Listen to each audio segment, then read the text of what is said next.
Top of the morning to you. Good morning. That's it. That's all I got. Today is August 4th, 2023. Our devotional, we were just marinating here on the title. It's called Do Not Give Offense.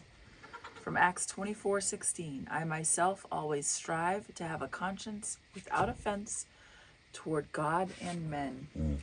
So you're in Matthew 18:3-18. I myself always strive to have a conscience without offense toward God and men. Striving.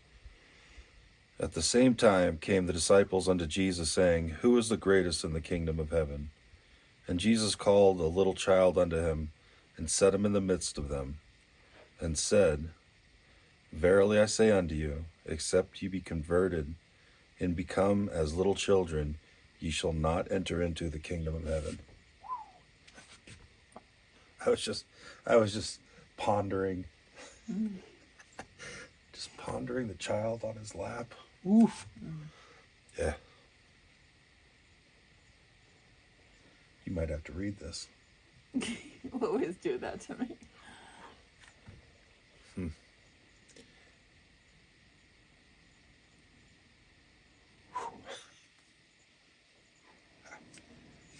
Okay.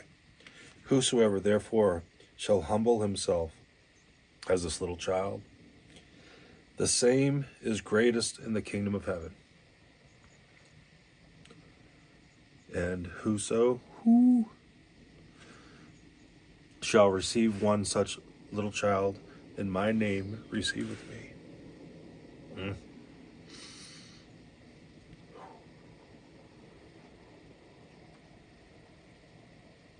I don't think I'm going to be able to read this.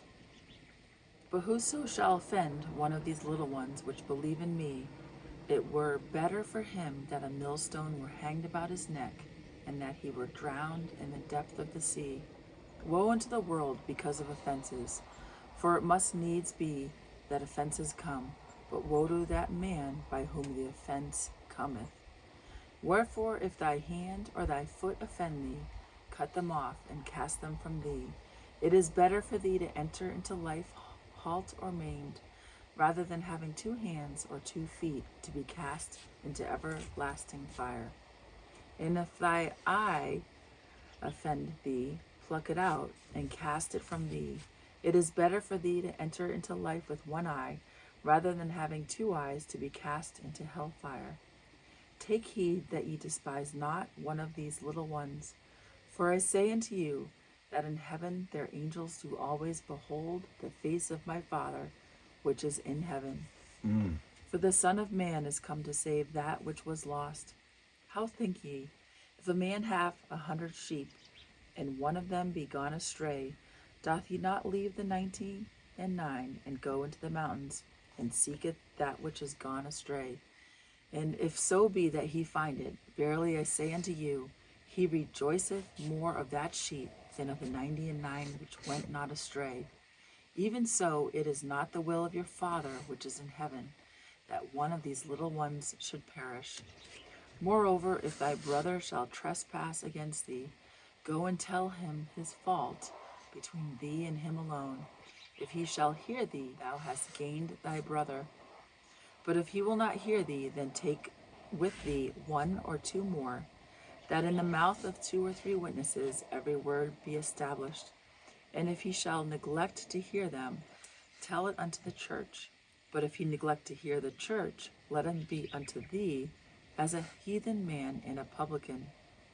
Verily I say unto you, whatsoever ye shall bind on earth shall be bound in heaven, and whatsoever ye shall loose on the earth shall be loosed in heaven.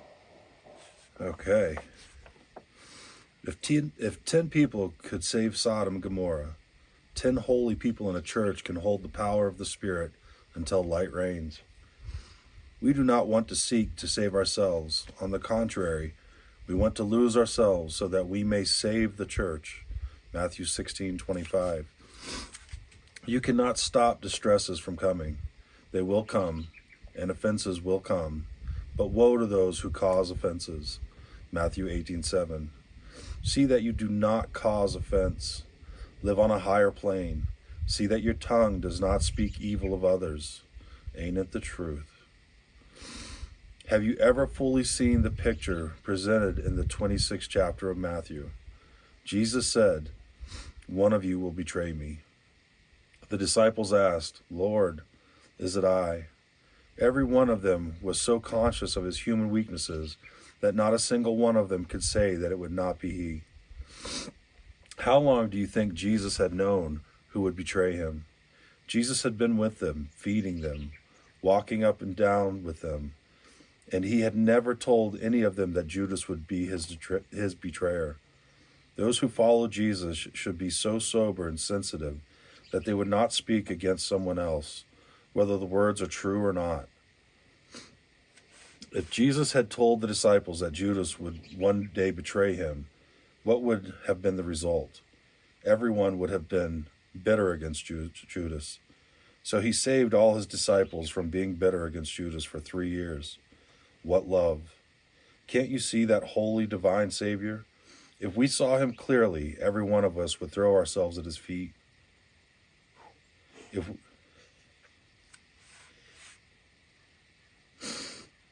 If we had a crown worth millions of dollars, we would cast it.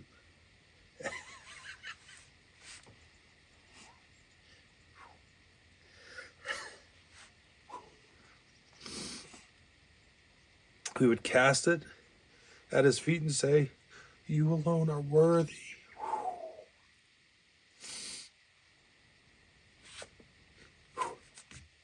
Oh God, give us such a